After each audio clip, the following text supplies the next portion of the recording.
യുഎഇയിൽ വേനൽക്കാലത്തിന് തുടക്കമായി. ജൂൺ 21 മുതൽ ഔദ്യോഗികമായി വേനൽ ആരംഭിച്ചതായി ദേശീയ കാലാവസ്ഥാ കേന്ദ്രം അറിയിച്ചു. ഞായറാഴ്ച രാത്രി ഈർപ്പം കൂടിയ കാലാവസ്ഥയായിരിക്കും അനുഭവപ്പെടുക. ആകാശം ഭാഗികമായി മേഘാവൃതമാകും. തീരദേശങ്ങളിലായിരിക്കും രാത്രി ഈർപ്പം കൂടിയ കാലാവസ്ഥ കൂടുതലായി അനുഭവപ്പെടുക. വടക്കു പടിഞ്ഞാറ് മുതൽ തെക്കു പടിഞ്ഞാറ് വരെ നേരിയതോ മിതമായതോ ആയ കാറ്റ് ഉണ്ടാകും. പകൽ സമയങ്ങളിൽ ഇത് മണിക്കൂറിൽ 10 മുതൽ 20 വരെ കിലോമീറ്റർ വേഗമുള്ള പൊടിക്കാറ്റായി മാറാനും സാധ്യതയുണ്ട്. കാറ്റിന്റെ വേഗം മണിക്കൂറിൽ 35 കിലോമീറ്റർ വരെ എത്താനും സാധ്യതയുണ്ടെന്ന് NCM അറിയിച്ചു. അറേബ്യൻ ഗൾഫ്, ഒമാൻ കടലുകൾ പൊതുവെ ശാന്തമായിരിക്കും.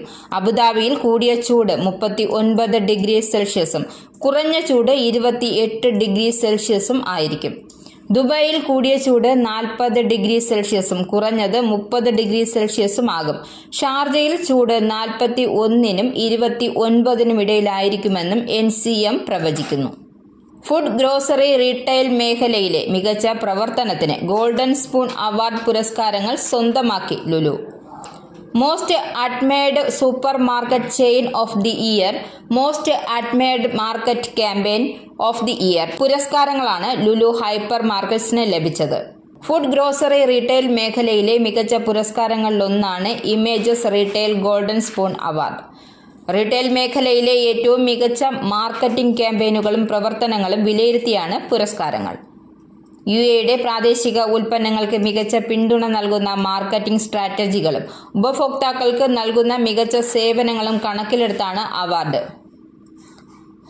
അഡ്നോക്, ടാന്യൂബ്, റൂട്ട്സ്, ഗ്രാൻഡിയോസ്, പാപ്പ ജോൺസ്, സുഷി ലൈബ്രറി, യൂണിയൻ കോപ്പ് എന്നിവയാണ് ഗോൾഡൻ സ്പൂൺ അവാർഡ് ലഭിച്ച മറ്റ് പ്രമുഖ കമ്പനികൾ.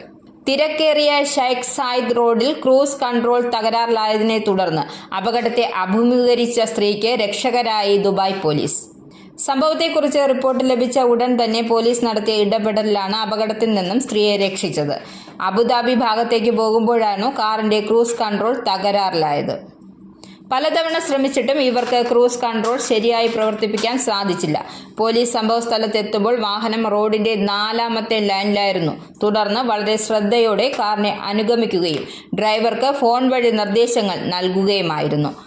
പട്രോൾ വാഹനം കാറിന്റെ മുന്നിൽ സഞ്ചരിച്ച് നിർത്തുന്നതിന് വഴിയൊരുക്കി. കാറിന്റെ പിന്നിൽ സഞ്ചരിച്ച മറ്റൊരു പട്രോൾ വാഹനം കൂട്ടിയിടി ഒഴിവാക്കുന്നതിന് നടപടികൾ എടുക്കുകയും ചെയ്തു. ഇതുവഴി റോഡിന്റെ സുരക്ഷിതമായ വാഹനം നിർത്താനുള്ള സാഹചര്യവും ഒരുക്കി.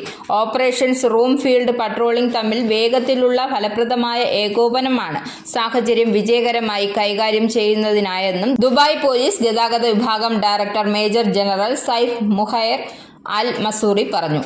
അടിയന്തര സാഹചര്യങ്ങൾ പ്രൊഫഷണലായി കൈകാര്യം ചെയ്തതിന് ടീം അംഗങ്ങളെ അദ്ദേഹം പ്രശംസിച്ചു. അപകടകരമായ തകരാറുകൾ ഒഴിവാക്കാൻ പ്രതിരോധ നടപടികൾ അനിവാര്യമാണെന്നും പതിവായി വാഹന പരിശോധനകൾ നടത്തുവാനും ബ്രേക്കുകൾ, ക്രൂസ് കൺട്രോൾ തുടങ്ങിയ നിർണായക സംവിധാനങ്ങളുടെ സുരക്ഷ ഉറപ്പാക്കുമെന്നും major general Saif Muhair Al Mussoorie എല്ലാ ഡ്രൈവർമാരോടും ആവശ്യപ്പെട്ടു.